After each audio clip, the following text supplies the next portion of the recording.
रेत के तूफान, तलवारों की झंकार और ताकत के इस दौर में एक इंसान पैदा हुआ जिसने तारीख का रुख बदल दिया। तारीख का रुख बदल दिया। उसका नाम था सलाहुद्दीन अय्यूबी।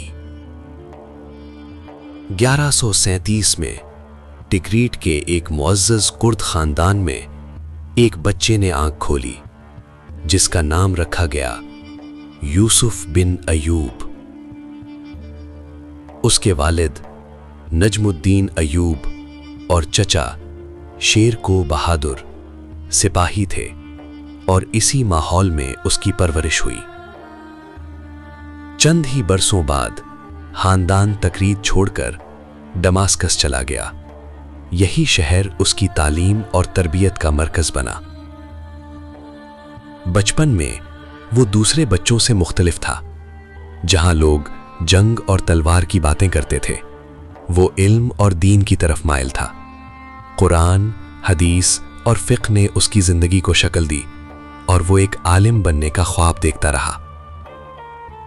मगर तकदीर ने उसके लिए एक मुख्तलिफ रास्ता चुन लिया था। नौजवानी में वो नूरुद्दीन जंगी के दरबार में पहुंचा, एक अजीम हुक्मरान जिसका ख्वाब था बैतुल मुक़द्दस को आज़ाद करवाना। सलाहुद्दीन ने अपने चचा शीरको के साथ फ़ौज में शमूलियत इख्तियार की और अमली ज़िंदगी का आगाज़ किया। जल्द ही उसे मिस्र भेजा गया, जहां सियासी हालात कमज़ोर थे और फ़ातिमी खिलाफत ज़वाल का शिकार थी। सलाहुद्दीन ने अपनी ज़हानत, हिकमत और क़यादत की सलाहियतों से न सिर्फ दुश्मन को शिकस्त दी बल्कि अवाम के दिल भी जीत लिए। चंद ही अरसे में वो मिस्र का वज़ीर और फिर हुक्मरान बन गया।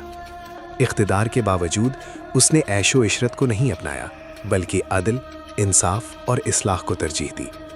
उसने फ़ातिमी खिलाफत का खात्मा किया और एक मजबूत सुन्नी निज़ाम कायम किया, जो उस वक्त एक बड़ा और अहम फैसला था।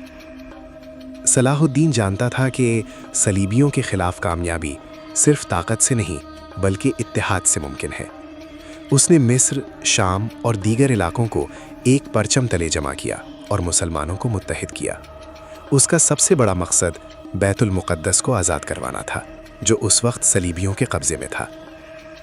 1187 में पेश आया एक फैसला कुन मार्का, बैटल ऑफ हट्टन। सलाहुद्दीन ने अपनी हिकमत अमली का कमाल दिखाया, दुश्मन को पानी से दूर रखा और शदीद गर्मी में कमज़ोर कर दिया। नतीजा ज़बरदस्त शिकस्त और सलीबी ताकत टूट गई। इसी फतह के बाद सलाहुद्दीन ने जेरूसलम की तरफ पेशकदमी की और बिलाखिर उसे फतह कर लिया। मगर इस फतह में वो बात थी जो उसे तारीख के दीगर फातिहीन से अलग करती है। जब सलीबियों ने शहर फतह किया था तो उन्होंने बेगुनाह लोगों का कत्लेआम किया, लेकिन जब सलाहुद्दीन फातिह बनकर दाखिल हुआ उसने रहम और इंसाफ का मुजाहिरा किया।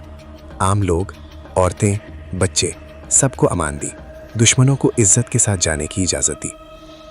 ये लम्हा उसे सिर्फ फातिह नहीं बल्कि इंसानियत का हीरो बनाता है। सलाहुद्दीन की शख्सियत का एक और पहलू भी बेमिसाल था। वो अपने दुश्मनों के साथ भी अच्छा सलूक करता था, यहाँ तक कि रिचर्ड द लायन हार्ट जैसे सख्त मुखालिफ भी उसकी इज्जत करते थे। जब रिचर्ड बीमार हुआ, सलाहुद्दीन ने अपना ज़ाती तबीब भेजा। ये किरदार उसकी अज़मत को और भी बुलंद करता है। वक्त गुजरता गया और अजीम सिपह सालार अपनी ज़िंदगी के आखिरी मरहले में दाखिल हुआ। 1193 में दमास्कस में वो शदीद बीमार हुआ। जिस शख्स ने सल्तनतें फ़तेह की अब बिस्तर पर था, मगर दिल मुतमईन था, क्योंकि उसने अपनी ज़िंदगी इंसाफ, खिदमत और दीन के लिए वक्फ कर दी थी। बिलाखिर वो इस दुनिया से रुखसत हो गया और एक हैरान कुन हकीकत सामने आई।